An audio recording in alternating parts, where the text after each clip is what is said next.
On September 20th, 2002, within literally 5 seconds, a film crew of 127 people disappeared without a trace. On September 18th, the team arrived in Vladikavkaz and work in the Karmadan Gorge was scheduled for the 20th. Only one scene for the film needed to be shot there. In the mountains, the group waited a long time for transportation to take them up, so the start of work was postponed from 9:00 a.m. to 1:00 p.m. This delay ultimately played a fatal role. Welcome to the world of Paradoria. Enjoy watching. Sergey Sergeyevich Bodrov Jr. is known to almost every Russian viewer. He first gained fame by playing Ivan Zhilin in the film Prisoner of the Mountains. Then came the movies Brother and Brother 2. Thanks to these two roles, he became nationally famous. In the summer of 2002, Bodrov Jr. began preparing for the filming of his second feature film, The Messenger, which was to take place in the North Caucasus. The film was intended as a philosophical mystical parable about friendship and supernatural abilities. In September 2002, Sergey Bodrov went to the Karmadan Gorge with his film crew to shoot his new film. The film crew planned to head into the gorge early on the morning of September 20th, 2002. But due to bad weather, the trip was postponed to 1 p.m. Filming continued until evening. Only when it began to get dark did the crew head back.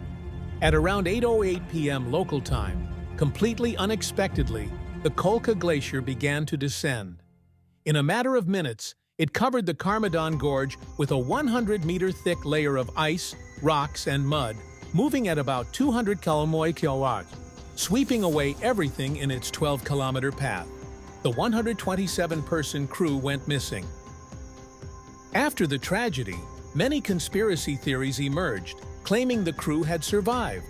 According to the official version, the catastrophe was triggered by the glacier on Mount Jimara, which broke off under its own weight.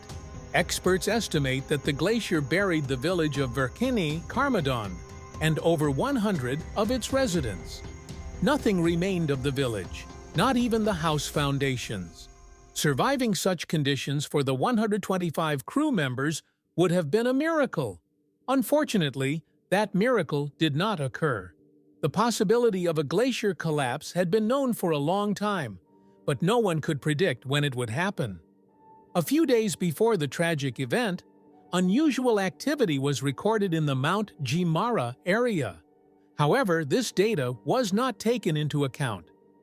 Many experts believe the loss of life could have been avoided if the seismic monitoring service had not been abolished.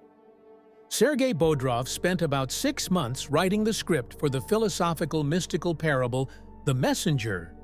"Either we will conquer the world with this film, or we'll completely fail," said the director. According to one version, actor Andrei Fedortsov suggested the location to Bodrov, having been amazed by the area's beauty. Many strange events occurred during the film's production. By some mystical coincidence, only 2 people from the entire crew survived, Anna Dubrovskaya and Alexander Mezentsev, because they didn't go to the mountains that fateful day. Ironically, their characters were meant to survive in the film's plot. Another eerie coincidence.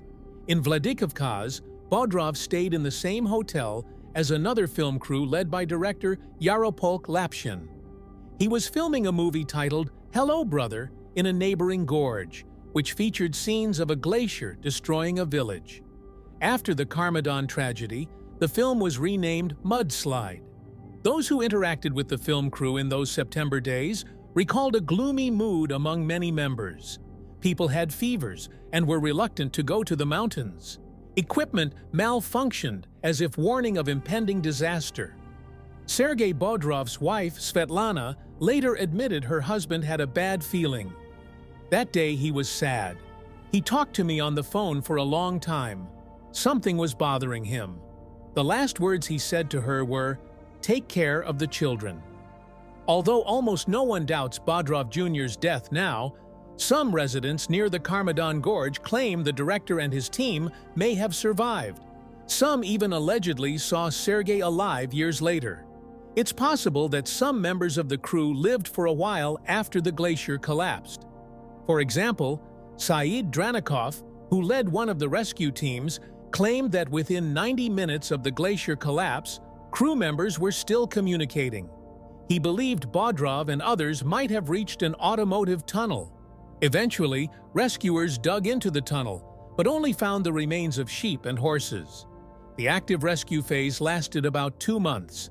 Then volunteers and relatives of the film crew joined, spending a total of about 2 years in the gorge. In the end, only 19 bodies were recovered out of nearly 150 buried under the glacier. 127 remain missing, including Bodrov and his team. A few years ago, workers laying pipes near the Gnalden River, close to the spot where the team disappeared, discovered a car frame with human remains inside. Fans of the director hoped these could be crew members, or even Sergey himself. However, newspapers reported that identifying the victims would require meticulous genetic work. According to experts, answers may come once the glacier fully melts, a process expected to take around 12 years. Think that's enough mysterious facts about this tragedy? Not quite.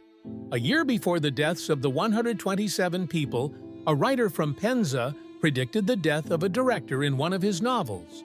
Nikolai Buyanov, who mainly writes detective stories, described a director's death in his 2001 book, The Overturned Dome. According to the author, Sergey Bodrov died exactly as the book's character did. Sergey Bodrov first visited the Caucasus while filming Prisoner of the Mountains. The mountains captivated him so much that he often said he'd love to live there, but it was impossible. That's why he came back to shoot his last film there. In the script of The Messenger, his character dies at the end. Many see the actor's real death as a mystical coincidence with the plot. There were also other mystical elements. For example, near the film site was an ancient cemetery, the City of the Dead. According to legend, the spirits there must not be disturbed. Filming of The Messenger was initially planned for August, but Bodrov's second child was born that month, so it was postponed to the fateful September. Was this strange chain of events just a tragic coincidence? Or did someone deliberately choose to vanish from the public eye forever? We'll leave that for you to ponder, dear viewers. Share your thoughts on this truly mystical situation in the comments. Thanks for watching, and see you next time.